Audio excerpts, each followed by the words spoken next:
What's up guys, welcome to the video. So today we're doing an upper body training session going out by request. So this is my upper body 2-day, so my second upper body day of the week. Here I am just warming up for my dips. And yes, it is very important to warm up. I usually do about 3 to 4 warm-up sets before I actually hit my working sets.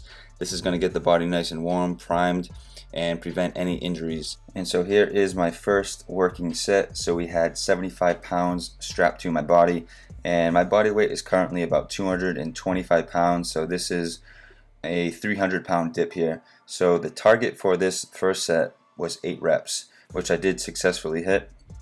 And so we had 5 total sets of dips here. But after every set of dips, we're going to rest for 90 seconds, and we're going to do some wide grip pull-ups. Now we are training antagonist muscle groups because it gives the other muscle group time to recover, so that way you can go in and hit it maximally and basically be recovered between sets. So just did my first set of dips, and now this is my first set of wide grip pull-ups. And the thing with pull-ups, you don't want to swing and jolt your legs to get you up above the bar. As you can see, my legs just basically hang there, and I'm using my arms and my back to pull me up. So those are the muscle groups you want to use. If you're swinging your legs up just to get you above the bar, that is basically kind of cheating. And then moving on to my second set of dips. So we did increase the weight by 10 pounds. So I do have 85 pounds strapped to me. So this is roughly a 310 pound weighted dip. And so the rep target here was 6 reps, which I did successfully hit. And so this rep scheme is designed by Stefan Cazalt from Kilo Strength Society. And yeah, it's a really good program, really good for hypertrophy. And then here is set number 3, which we did increase the weight once again. So we have 95 pounds strapped to my body. So this is roughly a 320 pound weighted dip. And the rep target here was 4 reps, which I did successfully hit for both sets of 3 and 4. And if you guys want to see the whole workout laid out, I will leave it in the description box below so you guys can see the weights that I used for the reps, sets, and rest periods. And so then for the final and 5th set of the weighted dip, we dropped the weight by about 20% and we did 12 reps here. And next movement, we had some dumbbell presses with a 60-degree incline with a neutral grip. So we had 4 total sets here, 8 to 10 reps. And I really love the neutral grip because it takes a lot of stress off of the shoulder joint. You know, you see a lot of guys in the gym, they're doing some incline presses and they have their elbows super flared out. That's going to put a lot of stress on the rotator cuff and will most likely cause an injury down the road. So yeah, the neutral grip is a great, safe way to definitely use a lot of your dumbbell pressing. And then we would rest for 75 seconds after every set of incline presses, and we do some arc rows. Now this isn't like your traditional dumbbell row where you're basically pulling the weight from the ground. This we're basically swinging it just kind of like a row. So my elbow stays in a locked position and I hold the weight and I basically swing back with my elbow. So my hand is just basically holding onto the weight, and that gives you a really good contraction on the back. If you have never tried this variation before, I definitely recommend you give it a try. So we did 8 to 10 reps here, and then we would rest for 75 seconds and repeat this back and forth for 4 total sets. Next movement, we moved on to some external rotation. Now this is a great movement for the rotator cuff.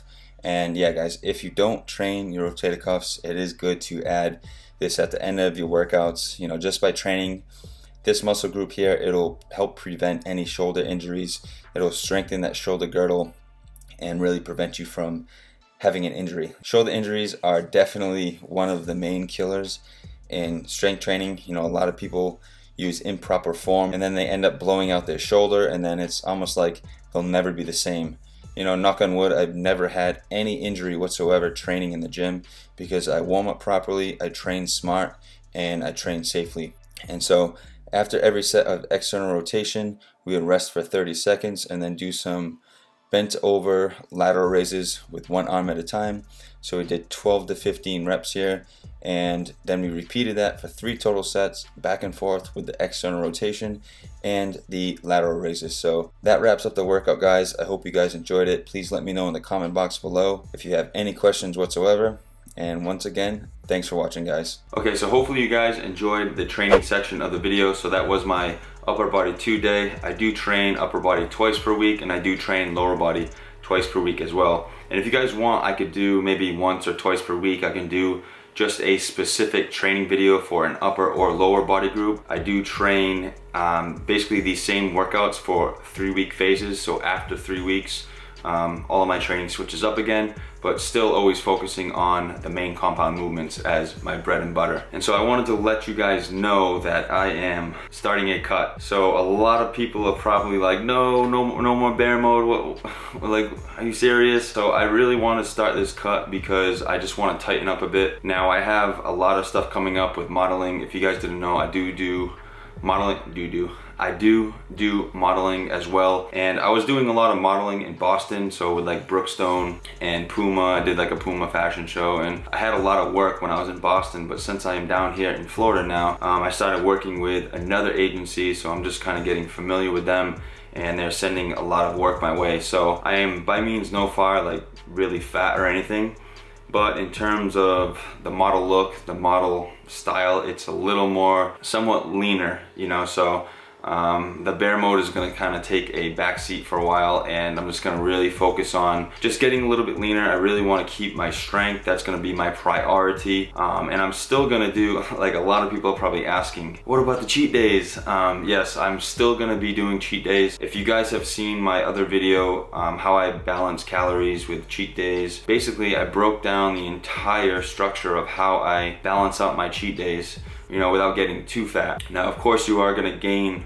some body fat when you're bulking. You cannot avoid fat while bulking, like it's gonna happen. So just by balancing the cheat days with my normal daily calories, I was able to stay pretty lean, and I still held my abs throughout my entire bulk. You know, you don't have to get crazy fat, but I did put on a decent amount of body fat around my lower back, upper thighs area, which I will be showing you guys towards the end of the video. I'll give you guys a physique update. So yes, I will be doing cheat days, and I'm basically just gonna pull back some calories on my normal days, and then on the cheat days I'll probably slightly pull back as well. So I will be showing you guys all of that as we get into this cut, and also it's going to make my cheat days a lot more enjoyable. I do enjoy my cheat days now, but when you are dieting, you look so much more forward to like a cheat day or a refeed day. Now every single day, like, I'm eating to basically grow. So when you're in a surplus, you're always well fed, so it's like you're not hungry all the time. So by the time the cheat day came, I wasn't like, yeah, it's cheat day, I'm so excited. Like, I was excited, yeah, but it's like I just said, like when you're dieting and you're restricted a little bit,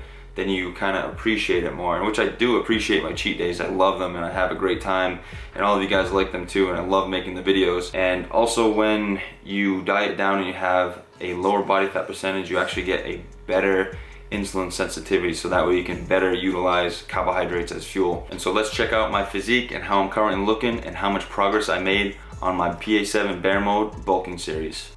Alright guys, so here is my current physique. And right here is basically how I am looking in a relaxed position. You guys can see how I've really brought up my neck, my traps, and as well as my arms too. But yeah, so we are going to start working, trimming this body fat down so we actually see all the hard work that I've done. And so as you see here, well, I'm just going to do a quick little walk around of how my body fat distribution is. So as you see my lower back here, that's where I store the majority of my body fat. So luckily for me, when I do bulk, I can keep a somewhat leaner midsection, you know, ab section. So yeah, that's really where a lot of my fat distributes. And like I said, it's nothing crazy, but I just really want to tighten things up. And here's a little side chest. You can see the chest, delts, arms, and then here is where, you know, I do store a little bit more body fat as well. Now my upper abs stay somewhat lean, but I do have a little bit of body fat on the lower abs, and then on the side here where your love handles are. So yeah, I got a little too much love here for my liking, so we're going to trim down a little bit and get lean. And then I'm just going to do a little bit of posing here. So here is rear lat spread. As you can see, I have gained a good amount of mass on my back, you know, a lot of deadlifting, chin-ups, heavy rows. And then here is a back double bicep, and yeah, you can really see my traps here. I'm not the greatest doing this pose, but yeah, I just wanted to show you guys the mass I put on during this bulk. And so now it's time to lean out, trim down a bit, and yeah, hope you guys enjoy it. Thanks.